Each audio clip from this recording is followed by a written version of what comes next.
Well, welcome everybody to 2015 for our first meeting. Yay! First meeting of the year.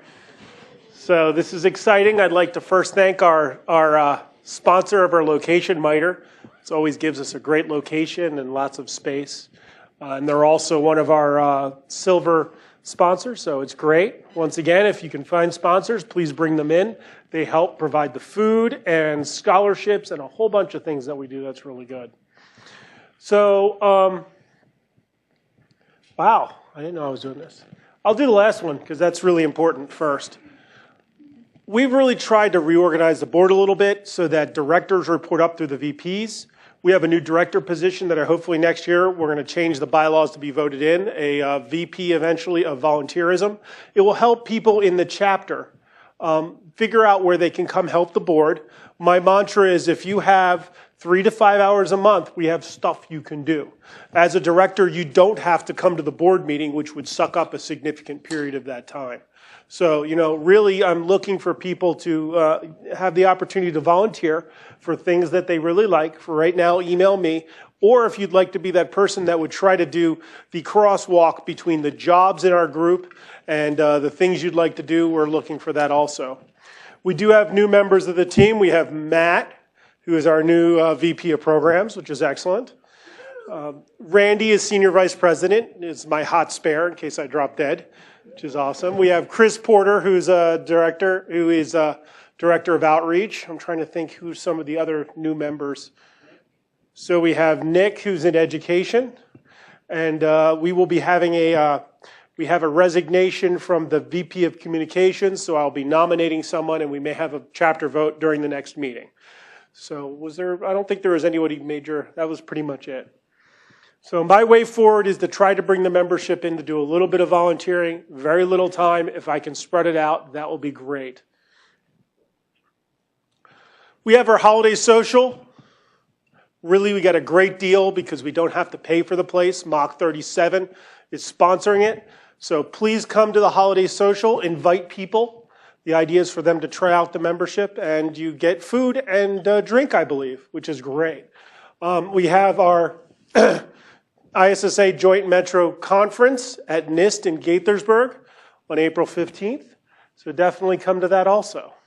I don't know if their museum is open at this time. If it is, you got to go to their museum. They have steel from the World Trade Center there that they did like metallurgical analysis on. So they've got some really cool stuff over at NIST. So we really have here's a plea for help.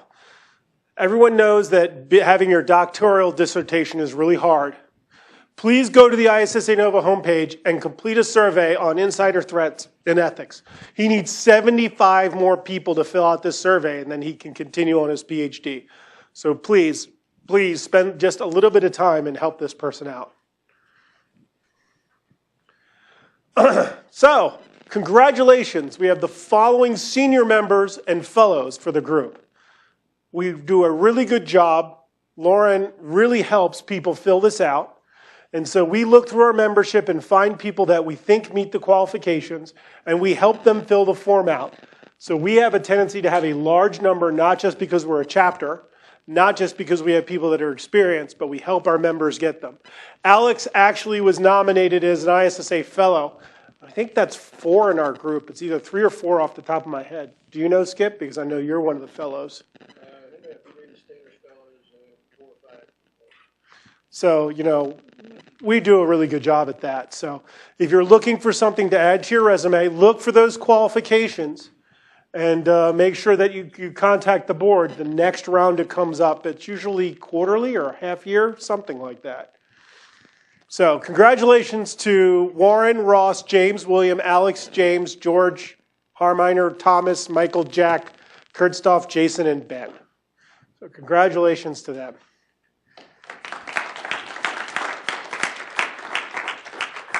Once again, thank our sponsors for the amount of money that we have on the board. We're doing a good job from Inside Baseball, really budgeting and planning this year so that we actually have a budget, and we're really on the verge of being able to match it up with income. We've not really done that in many years where we've actually planned that out in advance. So we really like having these sponsors because they're the ones that allow all this good stuff to happen. We have some Women in Security. We have the webinar series here, and they're taking speaker applications. So please contact the Women in Security team if you're interested in speaking, and please go to these events. It's very important that we bring diversity into this field, and in fact, as a group, we're actually fairly more diverse than a lot of the other groups I've seen. So we really are inclusive. The post-meeting networking is the Lost Dog Cafe. The back of this parking lot is basically the back of their parking lot. I know we have a drawing today, and I have to go get Kathy because we have several new members. If you're a new member, raise your hand. So we have 1 new member, 2 new members. I thought we had maybe the third one's not here. Please go find your new members and talk with them after the event. And Kathy, do I get to draw? We had 4 referrals, and so we have an Amazon gift card for someone. You'll pick the. I'll pick the person who gets the, So as part of the pyramid scheme, reward people for. You weren't one of them, so. I wasn't one of them? No. Oh, okay, I'm going to take that one. Did you get the. Warwick St. Jean. Are you here? Okay, I will email them and let them know. Thank you. So we'll definitely tell Warwick. So he gets an Amazon gift card for referring people. So I think this is my last slide. I'm going to set up your thing, and if you want to set up your laptop, and I can give you the bio. So this person's a real superstar in security. Guy's worked 26 years, which for many of us, is about how long most of us have worked. But, he has been in a large spectrum of the industry. He's the chief operating officer at Invincea. He served as a CISO in one of the divisions of Verizon.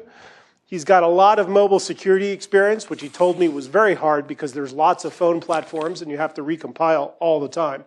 For a company called Trust Digital. He was also a vice president at VeriSign and Symantec. He was the co-founder of the IPSSEC, the Internet Service Provider Security Working Group. So I don't know if anyone else remembers that, but that was something from a long time ago. Which is, he also was the global director of information security at UUNet.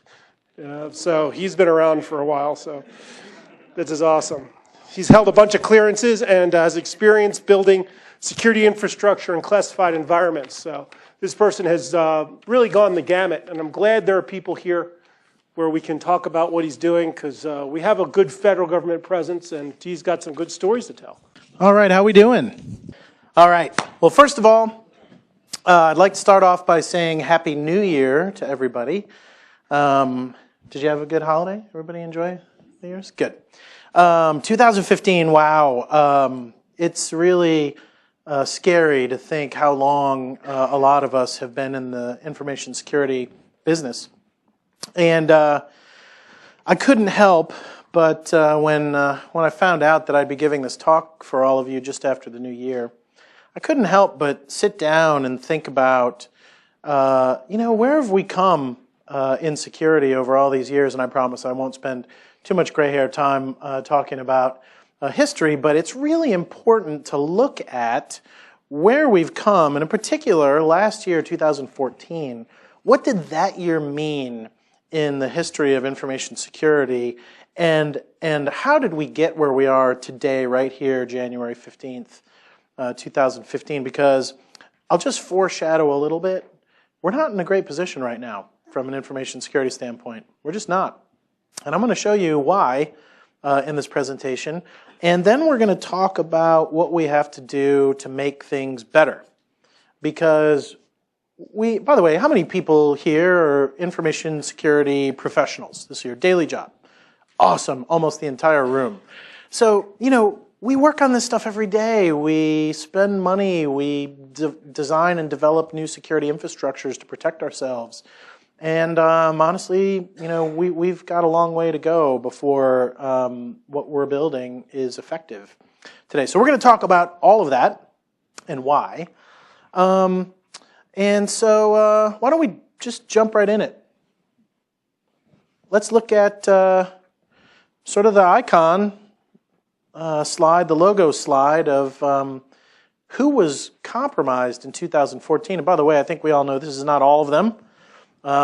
This is not even all the ones that we know about and read about. I think the first thing that we realize when we look at a slide like this is, wow, the list of people that were compromised in 2014 reads like the who's who of the Fortune 500. And that's pretty scary for a lot of reasons we'll go into in the next couple slides. We watched in 2014, and by the way, every year over the past 10 years, there's been a slide like this in January about the companies that were compromised over the past year, and there have been some big names in the past. But nowhere was there the magnitude of compromises that we saw in 2014. We sat back in 2014 as consumers and watched as our personal information and financial information was turned into the inventory of today's cyber criminals, right? All of the stuff about us is now for sale to the highest bidder. We watched that. In fact, just one breach alone, Home Depot, I think it was 350 or 400 million people's information was stolen. Do you know what the impact of that number is? That's the number of adults in the United States. Every single adult in the United States, just about, was affected by Home Depot. By the way, who had to get new credit cards in 2014? 3 times for me. 3 times I had to get new credit cards. And in fact, the credit card companies were getting so used to this that when the Home Depot attack happened, my credit card company, when I called them, they said, yeah, we already sent it. You'll get it in the mail. I said, well, I didn't ask for it yet. And they said, no, we got the list. You shopped at Home Depot. We know your information was compromised. We sent it proactively. Scary, right? So big companies. And we also watched, sort of in horror, just recently as one of the world's largest luxury brands was brutally and savagely beaten in honestly, as much in the media as they were in cyberspace. I'm talking about Sony. And, what a tragedy for a company like that, right? Number one, unknown, unseen adversary. Everybody thinks it was North Korea. We can debate about that after the talk if you want. But these companies work, and by the way, we haven't even talked about the government breaches yet, and we'll go through some of that later. But the point is, I don't want to spend too much time on this and hover on it, but these companies spend decades building their market cap, their consumer confidence, and their shareholder value. And in one day with Sony, they saw more of a financial impact than any economic pressure in history has provided to a company. And it didn't come from a valid competitor, right? It didn't come because Sony made bad choices with their product strategy or the markets that they were entering, or going to 4K too soon on their TVs. It wasn't any of those things. In fact, from an execution standpoint, as a company, they were doing a great job maintaining their reputation as a leading luxury brand. They lost hundreds of millions of dollars of market cap, and ultimately, we'll find out over time, what that did to consumer confidence and things like that. It may never be quantified how much they lost. They lost it to an unknown, unseen adversary in a new battlefield that has no rules. So does this hit you guys the same way it hits me? Right? I mean, we are at risk from attack. Now, our companies, the solvency of our companies is at risk much more than it ever has been before. And so we're going to go through in this talk, and we're going to discuss why we're in the situation we're in. Why do these breaches happen? And then we're going to talk about how we make it better.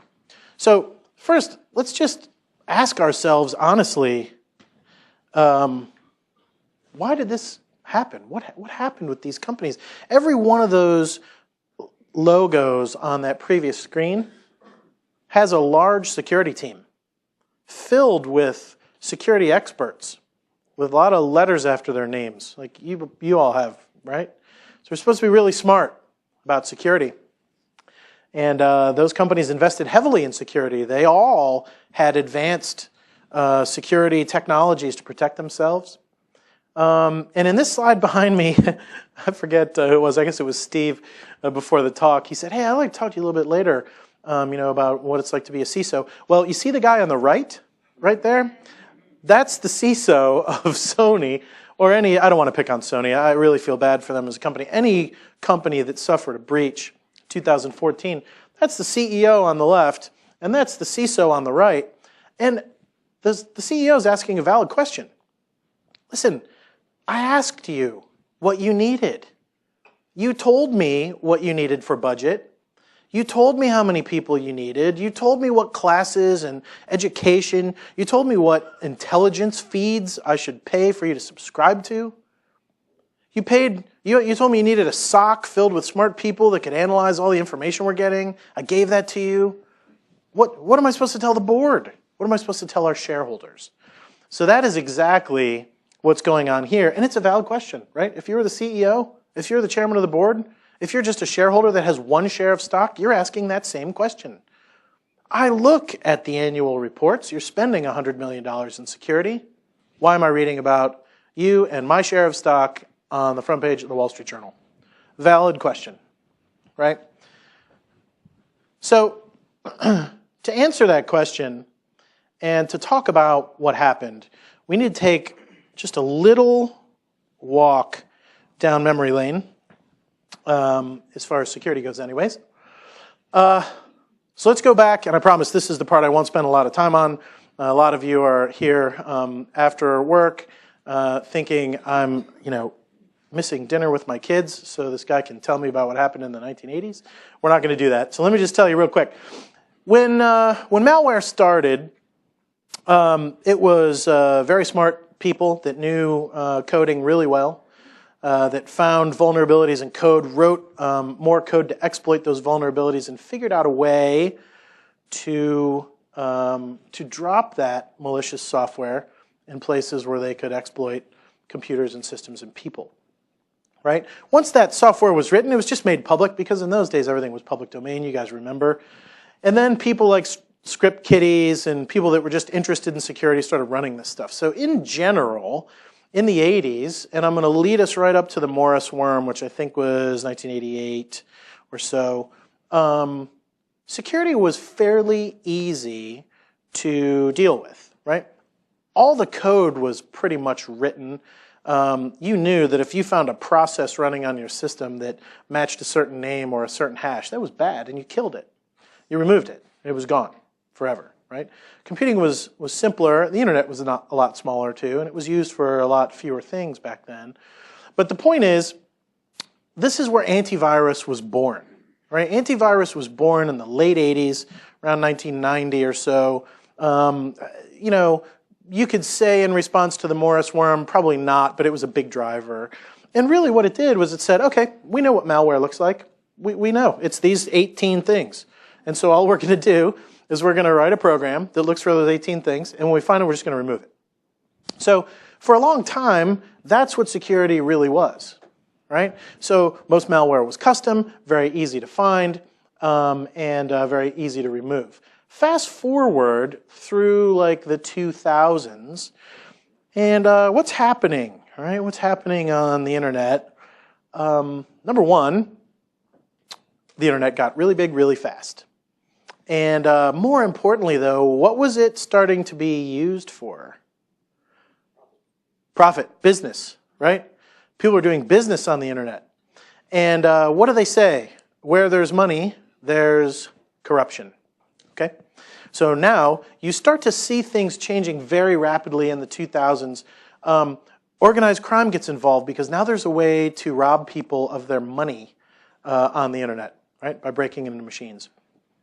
And now there's also ways as parts of our critical infrastructure became connected to the internet, and the way we connect our businesses, became really a key part of how we operate, now nation states get involved.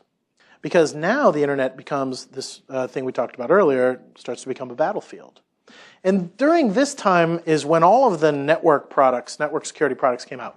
Firewalls and then advanced firewalls, intrusion detection and then intrusion prevention, network sandboxing, all this kind of stuff. We started to think, okay, well, here's the problem. We've got this network, and all we're going to do is build this perimeter security defense system around it, and it'll keep the bad guys out. And it worked for a while. It really did. Worked pretty good. I've worked on a lot of firewall products in my career from a development standpoint, and a lot of good work went into the prevention, and we felt pretty good about ourselves in those days. You see all these logs of drop connections, and people are port scanning, and you're blocking all that. It was good. It was fun stuff, and that's when things really started to change. Up until this point, by the way, malware was typically still written by smart folks that were thinking about targeting adversaries and sniffing around about what sort of software was running, what environments were there, and ways to do buffer overflows and exploit them and steal their data and break in. The idea of persistence and advanced threats really hadn't come out yet. But now is when things really start to change. In 2010, speaking in relative rough terms, right, could be 2009, could be 2011, but around 2010, the malware authors said, hang on a second.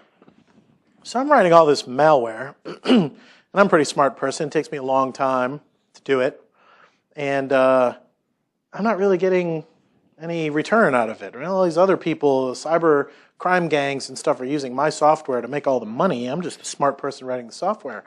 Why don't I stop writing individual pieces of malware, and why don't I start writing malware toolkits? So anyone can buy my malware toolkit and create custom pieces of malware themselves, and they don't even have to know how to do it. And I'm sort of foreshadowing a little because we're going to spend some time talking about this, but the protections that we had at this point were so good from attacking from the outside in. We almost had to start getting better at creating malware that would change every single time you ran or compiled your piece of malware, so that all these security devices that we had deployed wouldn't catch it. And so what happened was, this was massively successful. This is a screenshot of a malware exploit toolkit called Black Hole. It's used to create web exploits, and it's really good at it. If you look on the right-hand side, by the way, anybody can buy this. Anybody can start writing and creating web exploit code. But the most important thing about this is on the right-hand side of the top, you see this antivirus check. Literally, before you even compile and start deploying your piece of malware, you can run it against all the antivirus vendors right here. Right? So you know for a fact that when you roll this piece of malware out, it's going to infect everyone that it hits. Right? And it gets worse. The advanced threat protection devices, the network sandboxes, the things that we put on the network that do static and dynamic analysis of executables coming in and out to try and make a judgment of, well, this looks like a valid download. Maybe it's a Flash update or, Windows, Microsoft Office update. Looks like that. But let me analyze the executable and make some judgment calls on whether it's what it says it is. Well, there's tools to evade that too. So in this example of another exploit toolkit I'm showing you, there are ways to foil all of the network sandbox kind of stuff too, right? So what happened was this greatly increased the number of pieces of malware that were being written, because you no longer needed really smart people to create malicious software. Anybody could do it. All you have to do is have money, and you pay these gangs to get the exploit toolkit. You create exploits that you know are going to work. And they're polymorphic, so every single time they run, they look different. So if an antivirus company gets a sample, it's only good for a matter of a half a second, and it will never be good again. That signature will never work for that piece of malware again. It's polymorphic. It changes itself every single time it runs. So, what did this do to our awesome security ecosystem that we've been working so hard for several decades on? Made it obsolete. Made it completely obsolete. Because now anybody can create malware that will defeat all of the security tools that you're typically deploying. And this is exactly why you see all of those logos and all those icons on the first slide that I showed you being compromised after they spend millions and tens of millions and hundreds of millions of dollars on security. Okay? Sounds bad, right? It's not all doom and gloom. I'm mostly doom and gloom, though.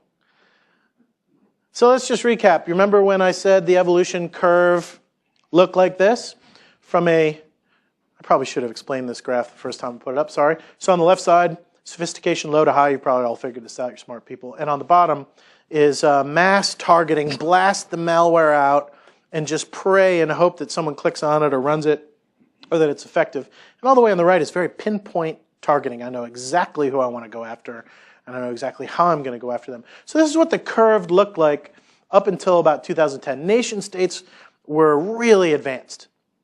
Super high sophistication in their software and very pinpoint targeting. And on the left side, you still had some mix of people running downloadable exploits that were some number of years old that were just shotgun style approach. But these toolkits that came out around this time, 2010, radically changed this curve. If you could imagine grabbing that curve right about where it says threat curve circa 2010 and just pull that curve as hard as you can up to the upper left, this is what the curve really looks like today. What does this mean? This means that just about anybody, hacktivists, somebody that's just trying to make a statement, organized crime, which, by the way, typically is very low tech. You look at the banking Trojans and these kinds of things. Most of them are very low tech, very noisy. When you get infected, you see it on the screen and you wonder what's happening.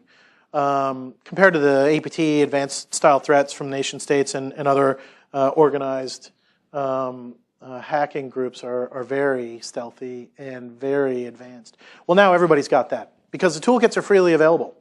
So I could go home tonight, I could buy one of these toolkits, I could create some malware, and just figure out how to get it out to some people that I want to exploit, and I'm going to get it.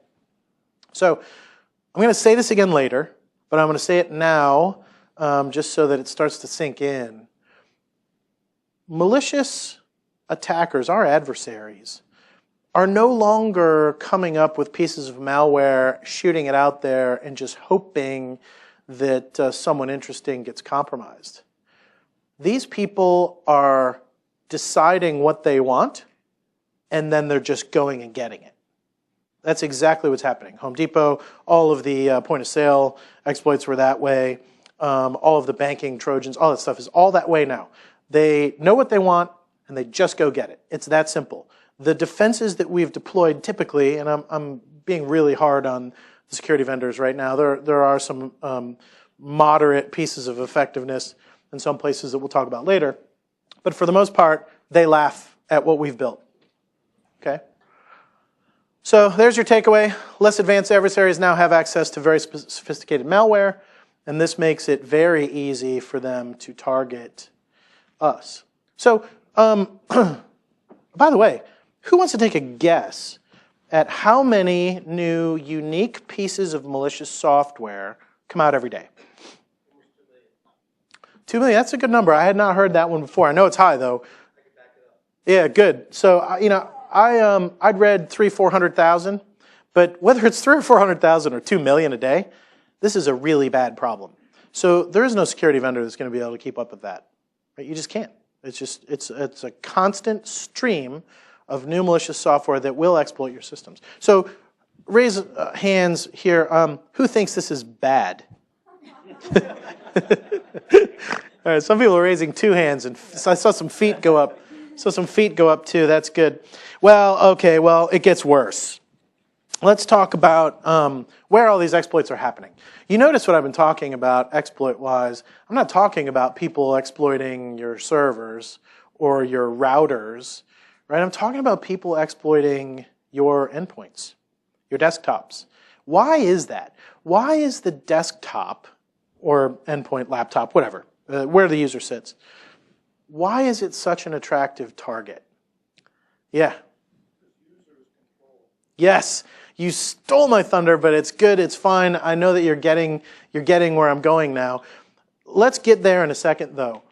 By the way, the answer was the user sits there, is what the gentleman said. But let's get there in a second. First of all, the ecosystem at the endpoint is very complex. Every user, configures their endpoint the way they want it. Right? You download the software you want. Some people use iTunes. Some people use Windows Media Player. You've got all your software there. It's kind of like your desk, right? There's a reason that they call that screen your desktop, because that's where we work these days. It's personalized. It's a tool. I'm going to get the tools that I want, install the tools that allow me to be the most productive. And a lot of those tools are listed on the screen here. And I'm sorry I couldn't find 2014 data, but it's irrelevant anyways because it's really the trend that's most troubling. If you look at the number of vulnerabilities in the software packages that are running on our desktops and our endpoints, it's mind-boggling. So not only are the malware authors writing somewhere between my number and his number of malware every day, so let's say we'll call it 1 million because it's in the middle roughly, 1 million new pieces of malware coming out every day that are looking for exploits in this ecosystem, and look at how many exploits there are. The vendors can't patch fast enough, right? Let's say it takes, okay, let's be optimistic. Let's say it takes Microsoft, Oracle, Google, and Mozilla. Let's say it takes them a week to patch critical vulnerabilities. It takes longer than that, but let's say it just takes a week. Think of how many exploits at 1 million a day can be successful before these patches come out. Second of all, just think about the complexity as an IT administrator of applying these patches. What company can keep up with all these patches? Can large enterprise keep up with these? Right, you know your IT departments. Come on, we all work in the defense or aerospace or in the DIB space. We work for big companies for the most part. Even small companies can't keep up with this amount of pace on patching. It's impossible.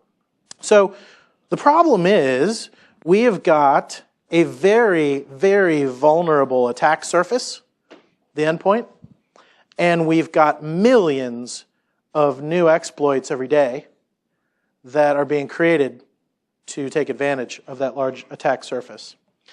And all right, so now I'm going to get back to your point. This is where the user sits. Those darn users. I mean, these humans ruin everything, right? We come up with perfect security devices and a nice baseline for their laptop or desktop, and then they got to sit there and click on everything, download things, surf around to websites that are disreputable, right? Look, this is the world we live in. And to be honest with you, I'm going to show you later, most of the websites that these users are visiting are not disreputable.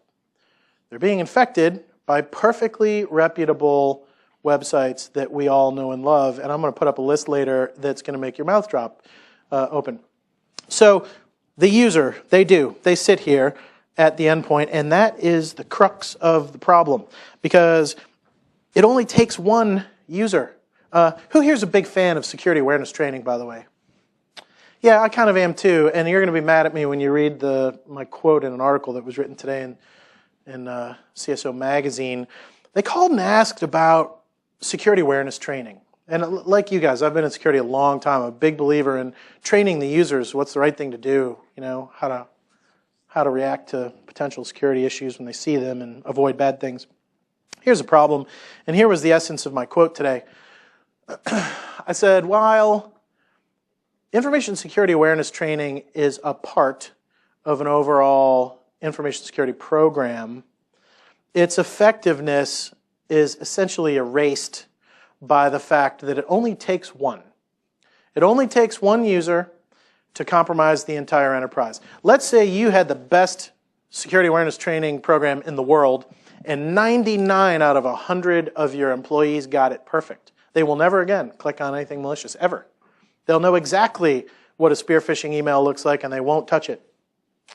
Well, the one person that was homesick that day is the person that's going to compromise your entire enterprise, right? So this is basically what I said was the users are a big part of the problem because it's constant. Do you know what clickbait is? Has anybody heard that word before? Okay, clickbait. So you're on Facebook and you see this picture of this cute little grandma and it says, this grandma just got an iPad for Christmas and you won't believe what happens next. You want to click on it, right? It's clickbait. It's bait. You have to click on it. You want to read that so bad. Or if you're an animal person, it's like, this cute lab puppy just saw a kitten for the first time and you won't believe what happens next. Right? This is clickbait. And users want to click on this stuff, and this is part of the problem. You've got a very vulnerable attack surface, and you've got a human sitting there that is vulnerable and eventually is going to click on something bad. And I'll show you in a little while. Maybe even if they don't do anything bad, they're going to get attacked anyways. So this is the crux of the problem. So I think we all agree we got to do something different, right? Yeah, we got to do something different.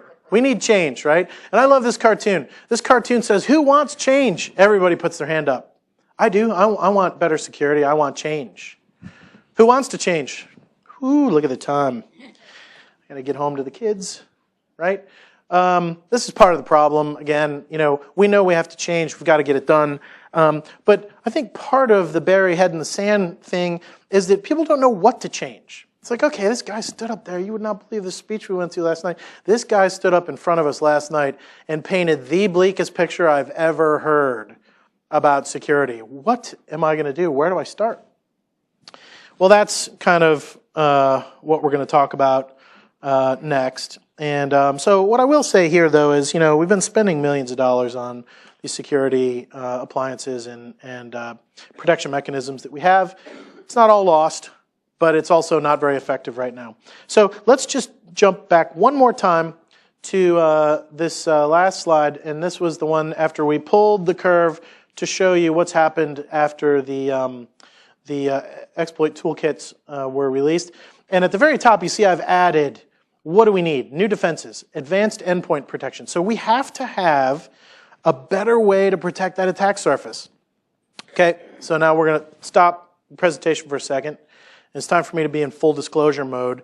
I work for a company that makes advanced endpoint protection software. We're not going to talk about that company tonight, and we're not going to go into any detail on our products. But I will tell you, the reason that I think this is important, and the reason I'm here talking to you tonight, the reason I joined Invincea is because I wanted to go solve the biggest problem in security. I wanted to go fix this problem. I've been doing this my whole career. I don't want to feel like I've been doing it for naught. So I joined an advanced threat company, and I really think that this is the next problem that we all need to focus on. So we're not going to go into any of those details, but I just wanted to tell you honestly that that's why I'm doing what I'm doing today, because of this problem. This is the problem I want to solve. So I could stand up here all night long talking about this problem and how bad it is. And right now you're thinking, oh, geez, I'm sitting here in this room and my network's compromised. I just know it. And I probably should just leave now. Well, before you do that, let me show you some proof of what I'm talking about. Because nothing proves the point better than seeing the endpoints being compromised with the types of software that I've been describing for about 30 minutes now. The first thing I want to talk about is malvertising. So, does anybody know what malvertising is? I'm going to tell you anyways. Good, okay, so there's people in the room familiar with this. We've written a lot about it, and it's a really scary really scary situation. So let me explain what this is. How many times have you guys Googled around for something that you're thinking about buying, and then you went to Facebook, and I'll be damned, there's an advertisement right in the middle of the page for what I was just Googling for? I'll give you an example. I'm not really a city person, so I have a farm out in Page County where I live on the weekends. And the other day, and I'm really talking about the other day as in yesterday, I was searching online for a trailer to pull behind my tractor. And I went to Facebook, and right in the center of the page was the same thing I was just looking at in another window and searching for. This is seconds had gone by between my search. Right, go ahead. Sure, that's right. And so this is what malvertising is. He said the agreement between Google and Facebook, they share that data. So what is advertising alone, right? Advertising is a way to deliver ads to your desktop based on things about you. Well, they know that I'm looking for a trailer, so all of a sudden, all my ads are about buying a trailer. And you guys see this every day, I'm sure you do. So this is how the ad networks work. They gather data from a lot of different places. Some of it comes from Google. Some of it comes from spyware that's running on your desktop, and they're selling that information to the advertising networks. But anyway, the advertising networks are buying space on your desktop. So when you go to a website, there's space allocated for ads, just like when you drive down the highway and there's those billboards on the side of the road. Those billboards are sold for money to advertise to you, just like space on in your web browser is sold to advertise to you. It's not a big problem as it is. I kind of want to see some ads, right? They know what I'm interested in, which is scary, but they know what I'm interested in, and I see those ads, and sometimes I like them. So it's like, oh yeah, check that out. Okay. I'm going to be very careful about how I describe the rest of this to you. So advertising is, excuse me, delivering software into your web browser based on things about you. That software is maybe just an image that says, hey, here's a nice shiny trailer for you. But more often, that software is a flash movie that shows something, or a Silverlight, or something like that, right? Something animated, something that moves, that shows you. So this is software. This is just not a picture. So I'm going to say it one more time, slightly different. Advertising is about delivering executables to your desktop based on things about you. Okay? So now you understand what I'm talking about. You see where I'm going. The ad networks are being used by malicious software writers to deliver malware right to your desktop. You don't even see it. Your firewalls don't see it. None of your security appliances or anything like that see any of this. It goes right by all of that, and it executes in your browser without you having to click on anything. So malvertisers, what they do is they write all this software using the toolkits I talked about. They figure out who they want to attack, and now they have the perfect weapons delivery mechanism. That's what this is. This is a weapons delivery mechanism that malware authors use. Let me show you how this works. Step one. I'm going to create a fake corporation so that I can open an account with these advertising networks. And by the way, you might ask, who are these ad networks this guy's talking about? Google is one. Google serves ads, right? And there's a bunch of other companies. These are reputable companies. These are big, security-conscious, reputable companies selling ads. So I register my fake company with the ad providers, and I tell them that I make tractor trailers. And anyway, so now I've got my account. Step two, I'm going to go compromise a couple websites. This is really easy these days, right? So web compromises are easy. Everybody's running some old version of WordPress or Apache or Nginx or something. So I'm going to go compromise a couple websites, and I'm going to hide some web pages there in places where the webmaster and the administrator is not going to see them. So not in the normal execution path, but I'm going to host these pages there. That's where I'm going to put my malicious software. Step 3, I'm going to choose some victims. And I'm going to not go into too much detail about this because there's slides on this coming forward. I'm going to use the cache that I've made with my clickbot network. So, the previous generation of malware enlists your PC in these botnets, and all they do, well, they could do a lot of things, but in a lot of cases, click botnets are just behind your back while you're not even seeing. There's a browser open with no display, no window, so you don't see it, but it's running, and it's just clicking on ads. It's clicking on ads, and it's generating revenue for these cybercrime gangs. So the cybercrime gangs are already making millions of dollars in revenue off these clickbot networks that they've created. So I'm going to use now some of the millions of dollars to go after. Pick any company in the defense industrial base. Just throw one out. Northrop Grumman. I want to attack Northrop Grumman. So what I do is I bid as the highest bidder on any ads that are going to Northrop Grumman, right? And targeted advertising allows you to do this. So if you work for a defense company, let's say it's Northrop Grumman, you may be seeing Google ads that are specifically targeted at you as a Northrop Grumman employee.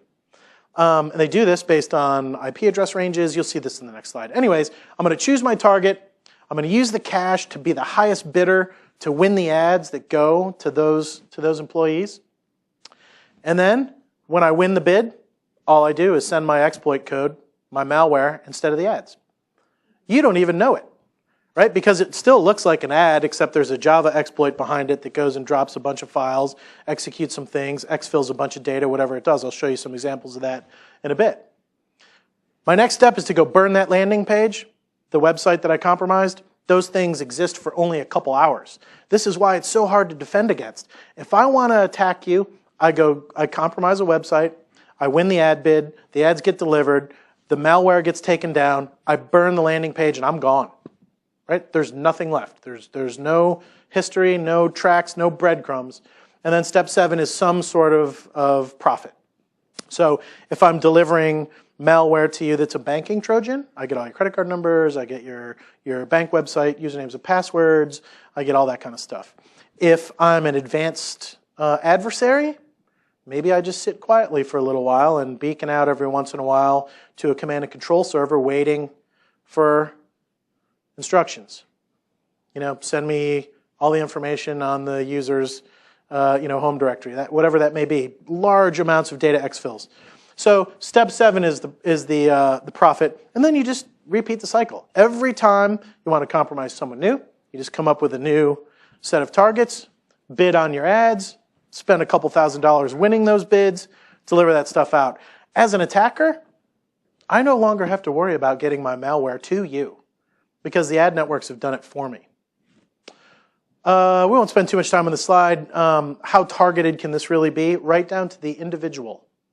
So we call it micro-targeting. We wrote a paper on this, and I'll talk about it in a second, that showed that these adversaries were identifying specific individuals on specific networks at specific companies and going after those people.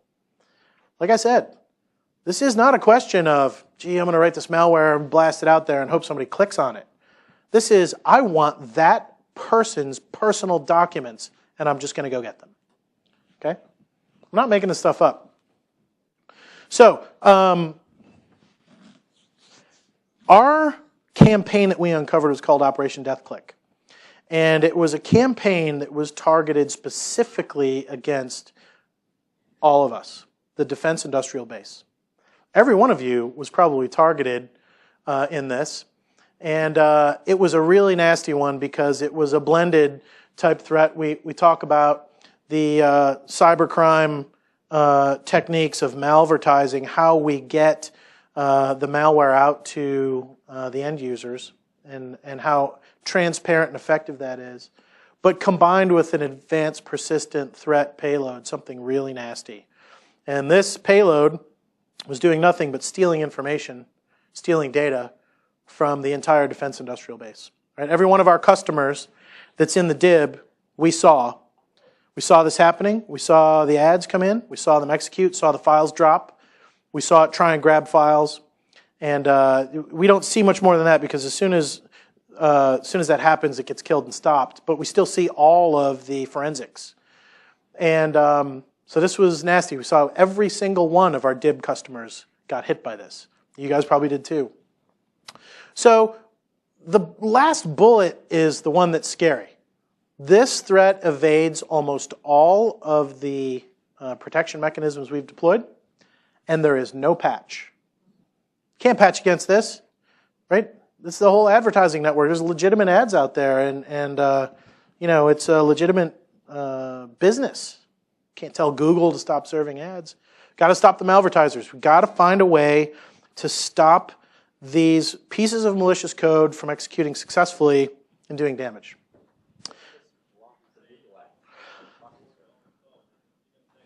What's that? I'm sorry. Yeah, the question was, you know, you keep saying that almost all mechanisms you deploy won't detect and stop this.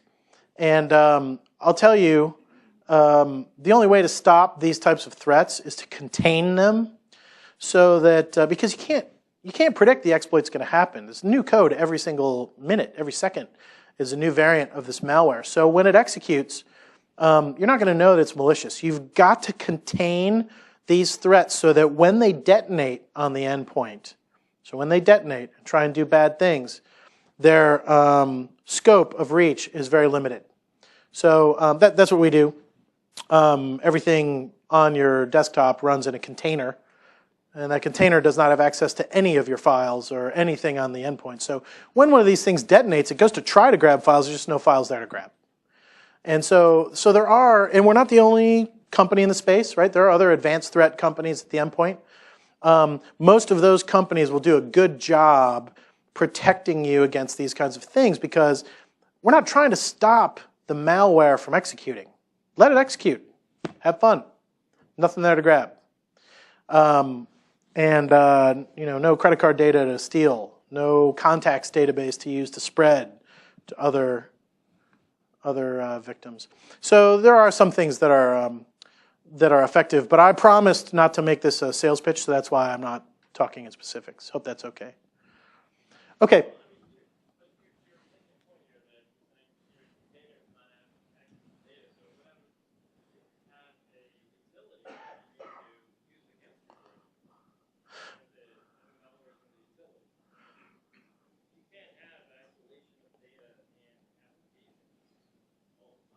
Yeah, that's right.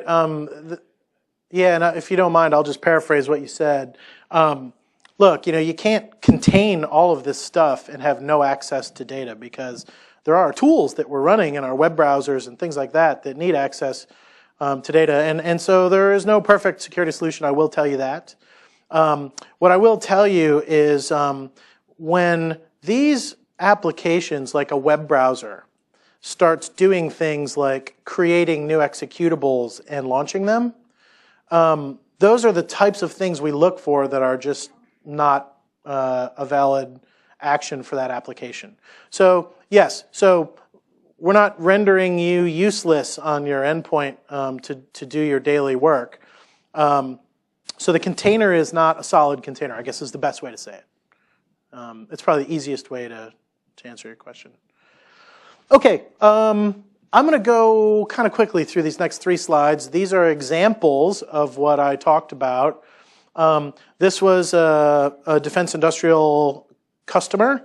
The user navigated to a site called dawn.com, which I think is like a Pakistani oriented website. Perfectly valid website, by the way, at least as far as I know, not disreputable in any way. But one of the ads that was displayed to this user was malicious and contained that malware I was telling you about. And you can see on here, I used a Java exploit to drop a file and execute it, and that file went and tried to grab a bunch of data and exfil it.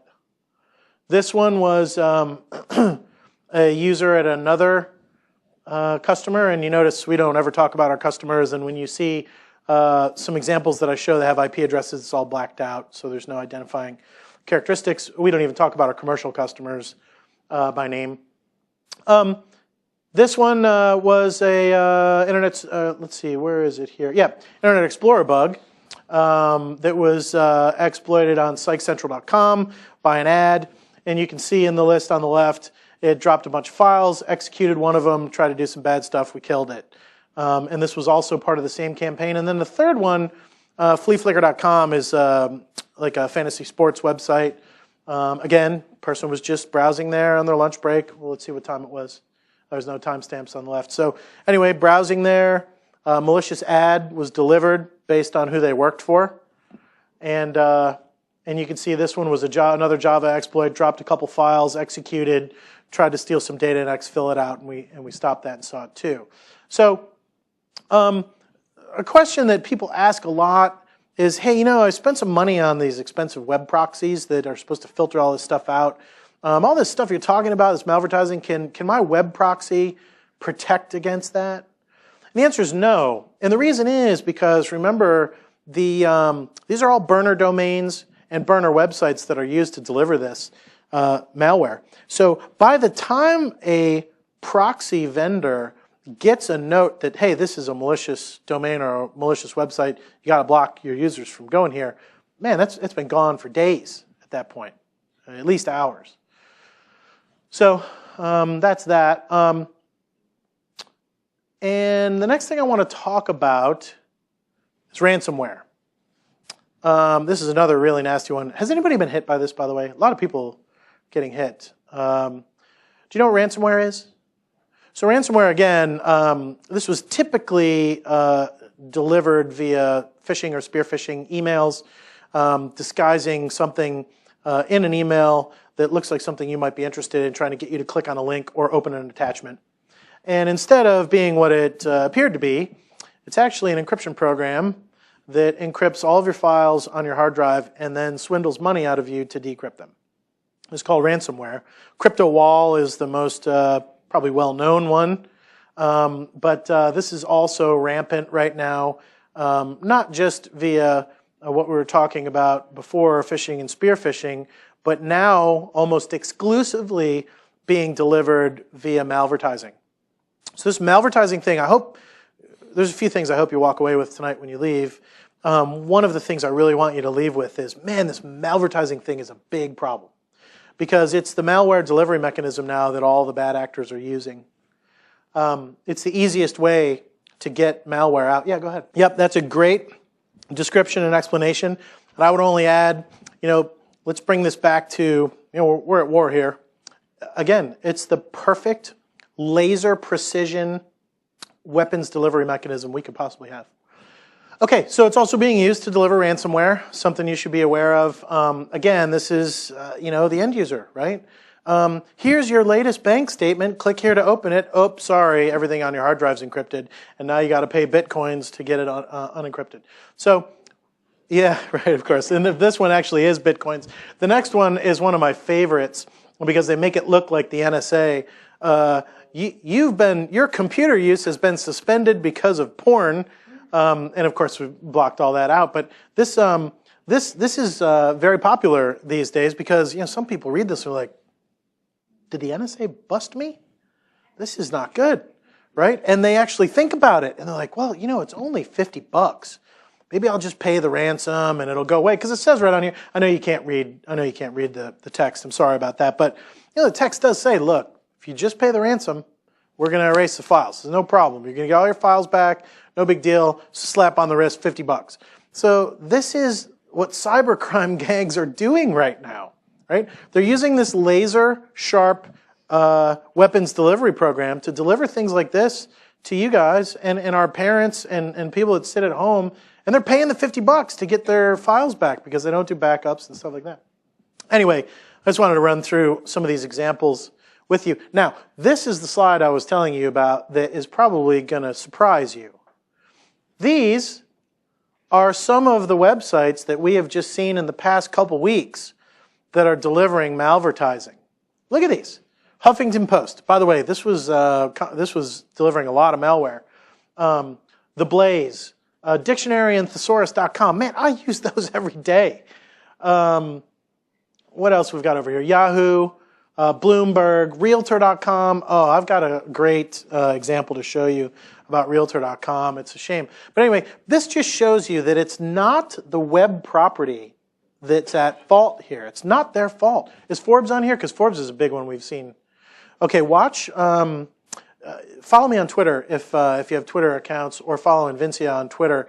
We're getting ready to release a big article coming up in the next week or so. Forbes is just getting pounded. When you go to the Forbes website now, they have this little flash thing that pops up first and says, hey, here's our news of the day for you. It's more like, hey, here's the malware of the hour for you. Please enjoy. And it's not Forbes' fault. These advanced actors have penetrated the Forbes website. This is not a malvertising thing. They've actually broken in and compromised that little message of the day thing. And it was ironic yesterday when it popped up for me. I was clicking on an article about the 2014 biggest breaches, and I just thought it was ironic that it was trying to attack me at that same time that I was reading about breaches. So the point is, this is not about the web properties. It's not their fault, and it's not, this just happens. This is the ad delivery networks delivering malware through a very effective mechanism. Now I'm going to cover a couple other things before we start talking about how we fix this. Okay? This poor person went to Realtor.com looking for a house. Unfortunately, compromised ad on the network or on the website delivered a ransomware piece of software, piece of malware to their machine, and they had to pay the ransom. Right? So here they are, working hard enough to get a new house, and now you got to pay $50 or whatever it is to unlock your laptop. And remember I mentioned exploit kits. Now, there's two mentioned on this slide, Han1 and Angler. These are some of the newer ones. That new exploit kits come out all the time. That's what's being used to create this current strain of malware that we're talking about. This is very, very nasty stuff, almost impossible to detect with detection-type mechanisms, especially signature-based ones. It's just not going to work. Then the last thing we'll talk about is weaponized documents. Microsoft has been kind enough to allow us a mechanism inside their documents to execute code, and mostly Visual Basic. You'll see sometimes when you open a document, it says, this document contains macros. Do you want to run them? Right? Yeah. And by the way, the scary thing about this is if you click yes once in your lifetime, that register entry gets written and it'll never ask you again to run those macros. So you might get a spreadsheet from your CFO that has macros in it, and you click yes, I want to run this embedded code, and it's valid, no problem.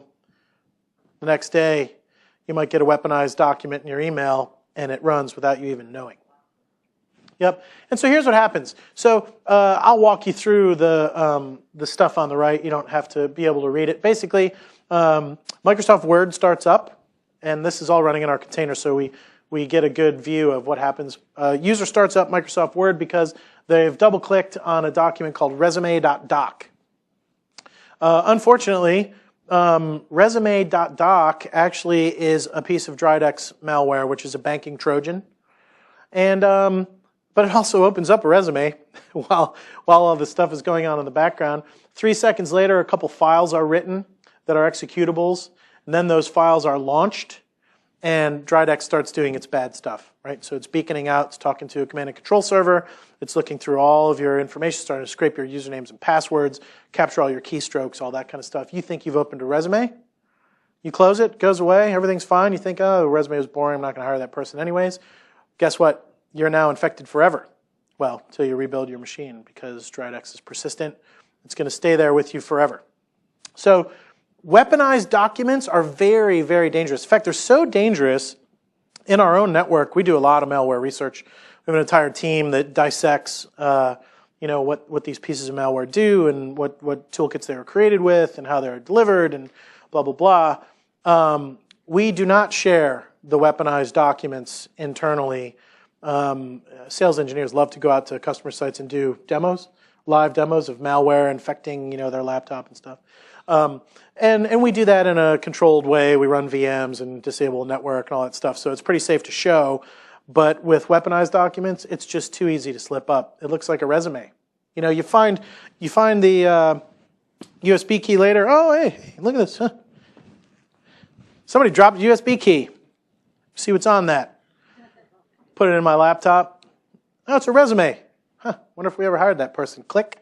So my point is, these are very dangerous because they look innocuous. You don't know what's going on in the background. And so be very, very careful about the stuff that you, here I am doing security awareness training. Never mind. It's bad stuff. So the worst part, again, is that there's not a lot of good detection for this. Your AV is not going to detect it. In fact, here's an example. We took a piece of this malware, the sample from the previous slide, this DryDex, ran it through VirusTotal, which VirusTotal does a combination of 56 different antivirus tests. Came up with only 4 that said it was malicious, which in most cases, you see the little dude on the right with 00. VirusTotal saying, nah, this is probably okay. We don't really know. I mean, 4 AV companies say it's bad, but it's probably false positive. So, it's probably okay. So very, very low detection rates. This is a big problem. Weaponized spreadsheets too. We can't leave our, finance people out. It's just as bad. This is just an example like the other one. So let's start to talk about what we do and how we get this to a better situation. Okay. You notice what the bad guys were attacking in my examples and in my talk so far. Right? They're attacking the endpoint. They're attacking that endpoint because, like I said earlier, it's the largest attack surface. It's the most complicated environment there is. The user is there. And there is a dump truck load filled with new exploits every day to compromise that endpoint. That's why the bad people are targeting the endpoint. You notice how they're targeting it. They're using very advanced threats generated by toolkits. And because the toolkits are so freely available, anybody can do it, which means massive numbers of attacks. Back to history a little bit, right? Think about when, you started out in security. For some of us, that was 2 or more decades ago. For some of you, it was only just a few years ago. It doesn't matter. The bad guys are not attacking us the way they used to. This is not I wonder if they've got this port open on their firewall. Let me try and break in from the outside. There's no more breaking in from the outside. That is one thing that our security tools that we've deployed have done a good job with, right? Is building this perimeter that's kind of hard to penetrate with normal attack styles. No, the attackers are enlisting our users to attack us from the inside. It's the easiest way, right? They're delivering what looks like valid content to our users that are running on a very vulnerable platform, and they're attacking us from the inside. So I already talked about that, attacking the endpoint. So, we've been spending a lot of money on security tools that obviously aren't doing their jobs because, fast forward or rewind to that first slide I showed you with all of those big companies, big government agencies that have big security teams spend a lot of money. It's not working. It's not working. This slide shows pushing money off the cliff. I don't believe it's that bad, and we're going to get to that in just a second. So what do we do? What do we do? So who thinks that breaking the security status quo is a good idea at this point? Okay, good. And for those of you that didn't raise your hands, I'm assuming you wanted to raise your hands. Why? Why do we have to change the status quo? Why do we have to do things differently? This should be obvious, right? The security status quo doesn't map very well to the current threatscape. All those types of attacks we talked about and the vulnerability of our endpoints is preventing those tools from doing their job properly. So one more kind of build slide, and then we're going to start wrapping up. We've lost sight of what real comprehensive security looks like. I remember early on in the security world when we sat down and we said, okay, so we're gonna secure this place. So what's the first thing we need to do? Well, we need to make sure that the ways that people can get in, there's security mechanisms there to block, right? Create the perimeter. That was step one. Step two, all right, we need to encrypt our data because even if they get in, we need to make sure that data is in a form that is not valuable to them. Okay, done, we can do that. Authentication, strong authentication. We need to make sure that our users change their passwords or use two-factor authentication or something stronger, whatever. Right? Remember when we went through all of that? Like security really was a methodology. It was putting together a program to secure our information. We kind of lost sight of that. You know, I blame it on marketing, right? Because all these companies say, this product solves all your problems, right? Everything that's wrong in security will be solved if you just buy this product.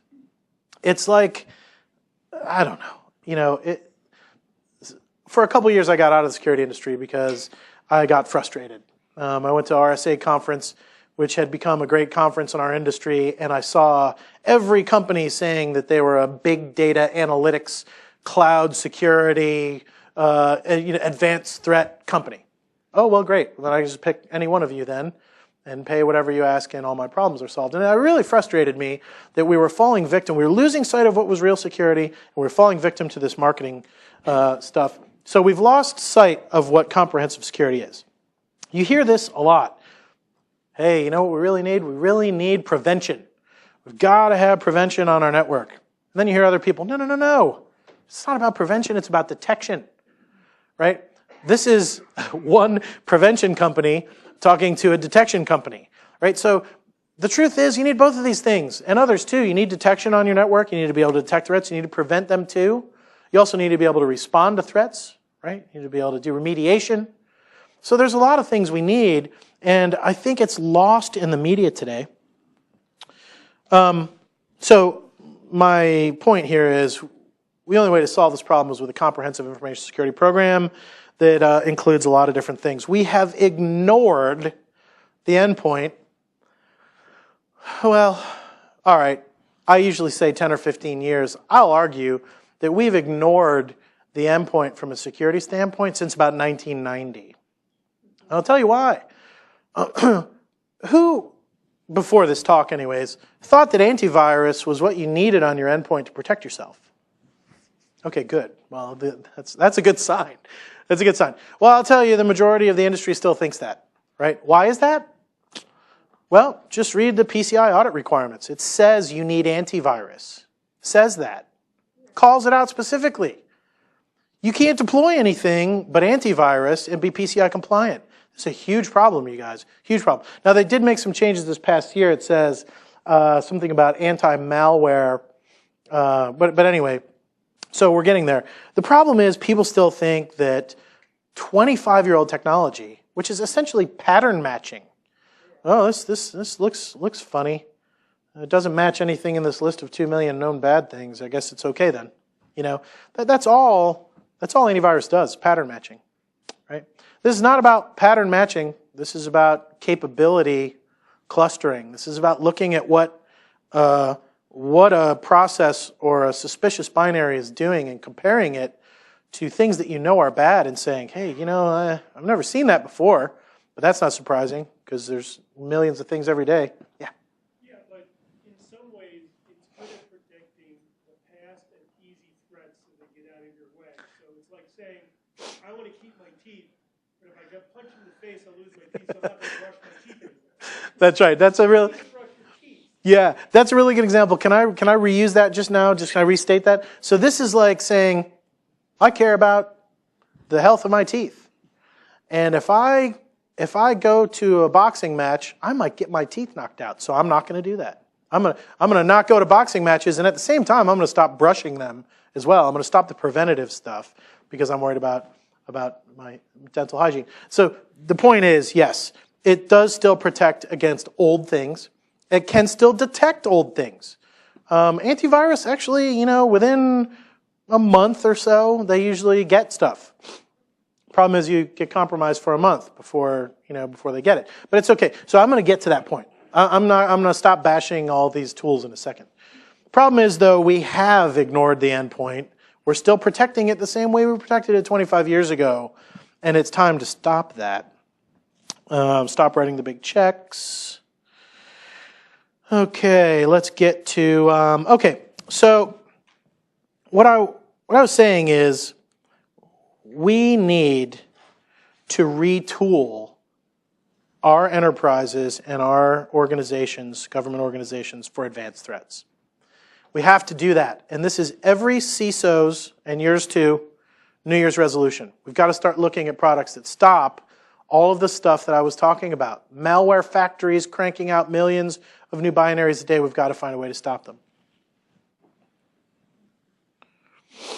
So let me tell you what's not going to work. What's not going to work is the existing cycle that we've been in. Find a vulnerability, patch it, recover and restore, and then, oh no, another vulnerability, another problem. Let me just patch that. And then restore. Yeah, go ahead.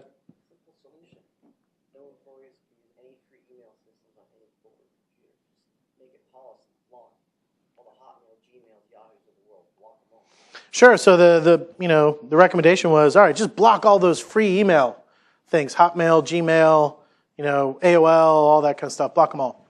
Problem is, you're never going to stop the ads coming in on legitimate websites. There's still people that are going to need to Google stuff and do research and connect to Salesforce.com and things like that. So it's a tough problem, but it's a good start. What else is not going to work is disabling the stuff that has vulnerabilities. Yep. Oh no, there's a vulnerability in Java 7. Well, then just remove it from all the endpoints. Try doing that in any large enterprise, because a lot of your enterprise applications, internal applications, time cards and all that kind of stuff, a lot of these are Java applications. In fact, I don't know if nobody probably read my bio before you came here. I wouldn't have read it either if I were you. But I came from Verizon. I was a CISO at Verizon. And talk about a complex environment. We had all kinds of versions of Java and old stuff, old versions of Internet Explorer, even Windows XP everywhere to support these legacy applications in our enterprise. You all have it too, right? So you can't disable the stuff that's vulnerable. You can't teach the users, right? You can't stop using IE. You can't teach the users to not click on stuff, because there are valid things that they're clicking on that are just delivering malware in the background. It's not their fault. So it doesn't matter how well you train them, you're still going to get attacked. Forbes and Yahoo are primary locations for this. There's no such thing as a website you can't trust. It's absolutely right. And you know what? I'll just restate that for the group. There is no website you can't trust. There isn't.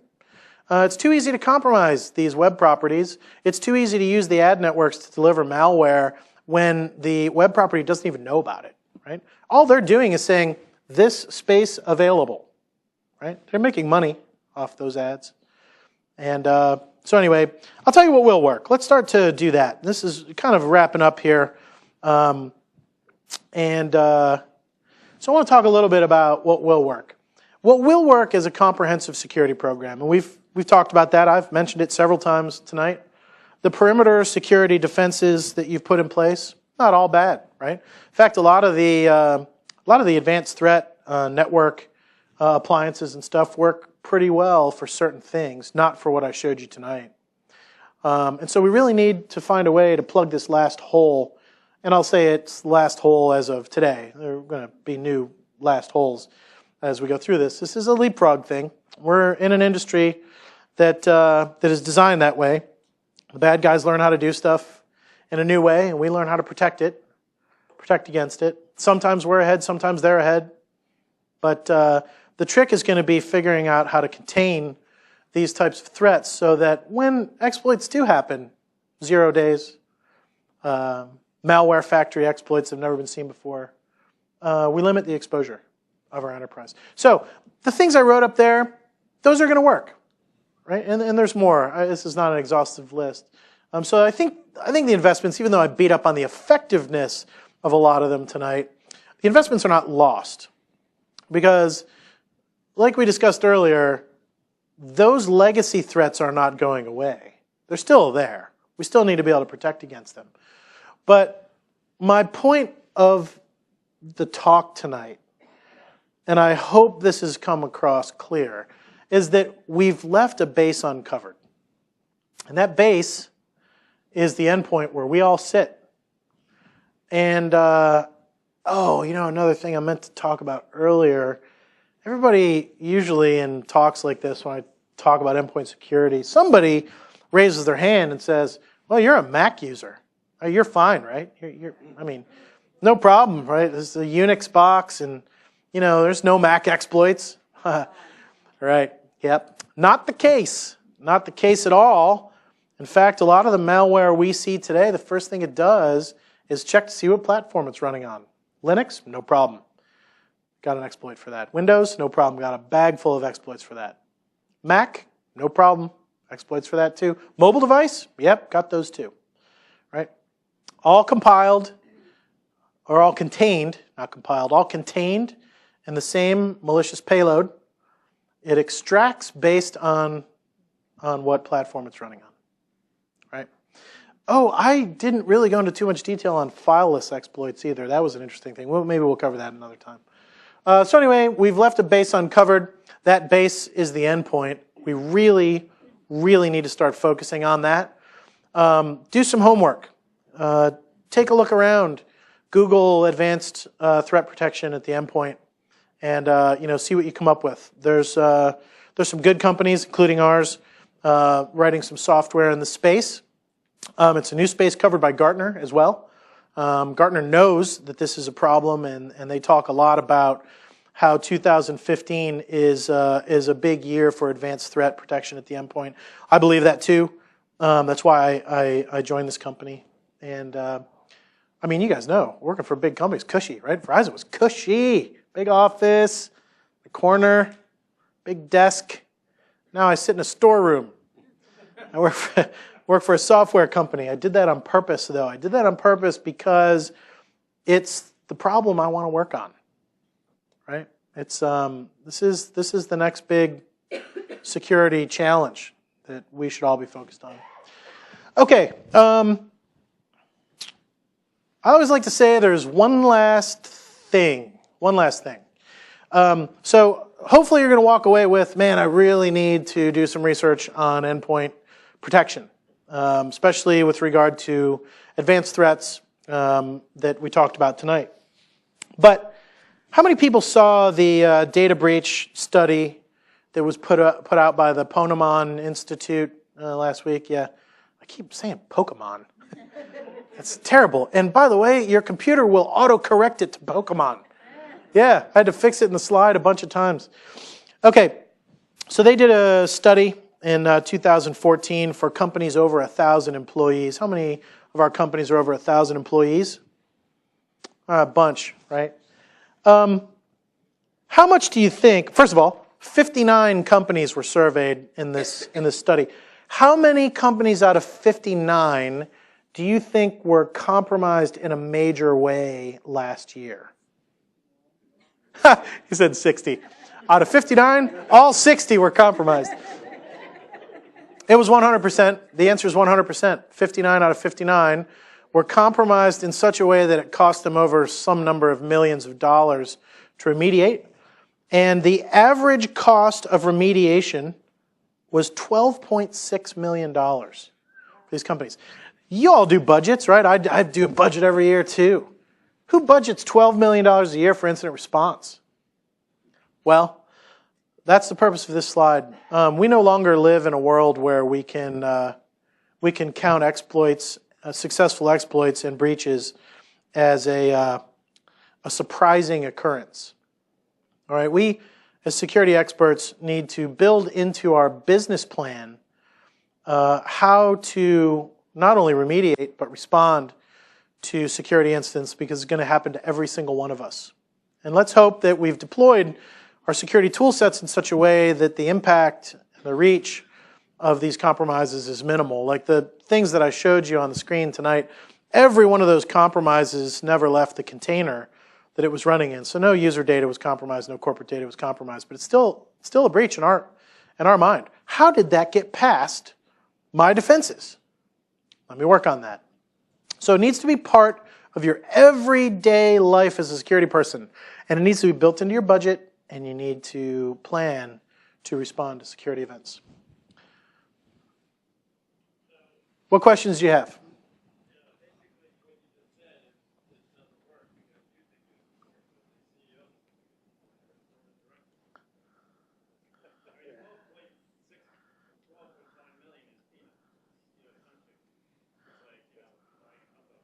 That's true.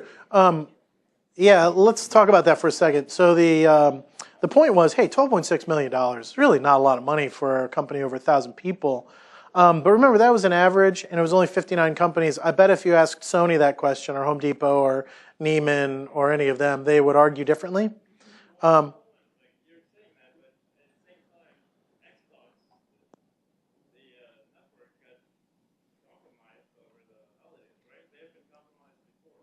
Yeah. Clearly not the right one. Target got hit badly, right? And their stock never really went down. Yeah, that's a good point. It took a hit initially, right? The point was, hey, Target got hit and their stock never really went down. Yeah, I agree. I'll tell you what. I think the way Target handled their breach is something that we all should look at. They handled it well in the media. They handled it well with their customers. They responded in a way that we could visually see. And this is a different kind of breach because we're talking about consumer credit card information. So you're talking about my mom walking into Target and now seeing a different Verifone credit card reader and thinking, oh, yeah, they did something. They learned something. That's cool. Because these readers encrypt the data before there is no, supposedly, right, your credentials don't go any further than that terminal. So I think there is lessons learned in some of these. Yeah, this incident response thing at that scale, this is something we're all learning about right now. We don't have a lot of experience. I'll come back to you in 1 second. Yeah. So I'd like to present a scenario, and you tell me if you think that this would be better or if we're just shuffling things around and not making any improvement. So if the endpoint is where such a big problem is, what if we were to go to a thinner zero client environment, and the only thing you focused on storing was the user's data, and then you killed his virtual machine, after a set amount of time. So anything that was compromised in that virtual machine, it had an end of life that was known. It was deterministic. You were going to kill that VM, and this thing would just keep repeating itself. Is that a better scenario than what you're talking about, or is that not? So we have a lot of customers that operate in that mode. Did everybody hear that, by the way? So it's, hey, if we run a virtual client or a thin desktop kind of situation where the user, basically their environment gets burned every so many hours, new VM, clean slate, the data stored elsewhere. Yeah, I mean, it's a good way to look at things. The problem is, a gentleman in the back asked earlier, hey, look, you're running applications on your desktop, needs access to data. Sooner or later, you're going to impact your users' productivity by doing that. But this is all about taking a fresh look at how we do IT at the endpoint, right? So this is a great time for us to explore solutions like that and see if we can make it work for our users. Yeah, so essentially, it's kind of the way our container works. So it runs, sees something bad, it just collapses in on itself. Everything's gone. So all the malware, is gone, and you sort of start with another clean slate. It's a good question. Yeah. So what about the poor small to medium business Yeah. that might have one or two IT people? They probably do not have a full-time security person. Might be part of one of their jobs. Maybe they only got part of one IT person. Yep. Per company. What does that poor outfit do? Well, this is signaling a shift in the skill set necessary to run IT environments, right? If you think about, let's go back 10 years. You had IT people and security people, right? It's still kind of true today for the most part. But what you notice is even rudimentary IT training talks about security. and security mechanisms, right? Talks about how to configure the software you're installing in the most secure ways. I think it's a great question. What do you do as a small company? I can't afford all this stuff. You also don't have a massive network to protect and the vast amount of data to protect that big companies do either, so the costs aren't as high. But I think it really signals to us that, hey, you know, if you're in an administrative role for IT equipment anywhere, small, medium, large, government, you better know about security. Yep. I don't know if it solves the financial problem. It's a good question. Yeah. Got a budget for it. It's part of cost of goods sold. What else? Hey, look at that. They did that as a joke. My normal profile picture is, you know, suit, tie, and all that kind of stuff. And yeah, half the time they throw these things in on me. Yeah. There's a lot of people out there today that in listening to discussion, it sounds like one of the ways to kind of cap this stuff down is, at least at home, we turn our computers off and stuff that's running, hopefully every now and then gets flushed out. But we have a lot of government customers that believe if you turn them off, they'll never get updated. So you have systems out there that continue to run for weeks and weeks and weeks, supposedly getting patched. But to me, I don't know Windows well enough to say that it's cleaned itself up and logged off, but I don't think that's the case. Yeah, I'll just tell you my thought on this. It's better to leave them on because the patches are more important. Most of the advanced threats are persistent, so when you reboot, they come right back. They're installing themselves in places in the operating system and in start scripts and stuff to make sure that when you reboot, the malware comes right back. And if you find it and delete it, it won't reinstall itself. So yeah, I do believe that at this point in time, it's better just leave stuff on, let them update. Yeah. So how do you think? Sure. Here. Yeah. Okay. Yeah. Hello? There you go. There we go. What do you think the local host sandboxes, how do they compare to network perimeter sandboxes where you have just a ton of virtual machines running, trying to scan everything coming into the network, checking it against, for example, checking it against a signature database. Sure. Oh, I scanned this already. But you end up with 2 or 3 boxes that are running 96 virtual machines for an entire enterprise versus every host on every desktop. How do you compare those, or what's your experience comparing those? Yeah, it's a great question. I think everybody heard it because he's got the mic. So the problem with the network sandboxes is you can defeat them with one simple, easy thing, and that's called SSL. So if you're browsing to an SSL-enabled site, any content in there, including the malware that's coming across the ad networks, is all encrypted. That network sandbox never sees those executables, can't do it. The bad guys have learned this, and so that's an easy defeat right there.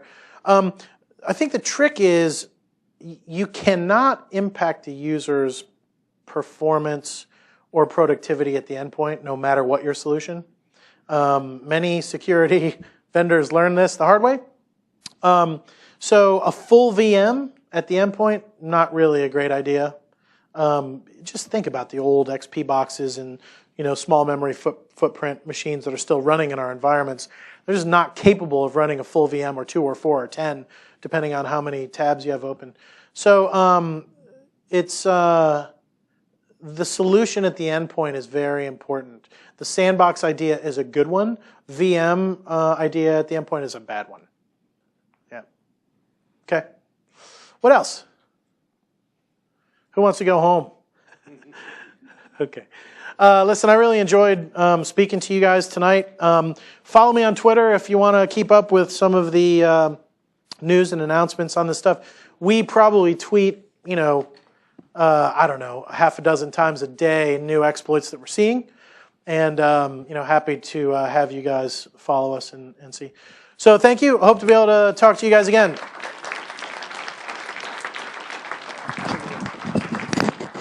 Thank you for speaking for us. We have probably, hopefully, one of the first things you can hang up in your broom closet of your office. All right. So you can put that on the wall. We have a flashlight that we will give you because we know you can't pay for the lights in the broom closet in your office. That's right. It's an LED flashlight. We'll get it to you for ISSA-NOVA. Thank you so much Awesome. for speaking. Thank you very much. Thank you. Yep. Thank you.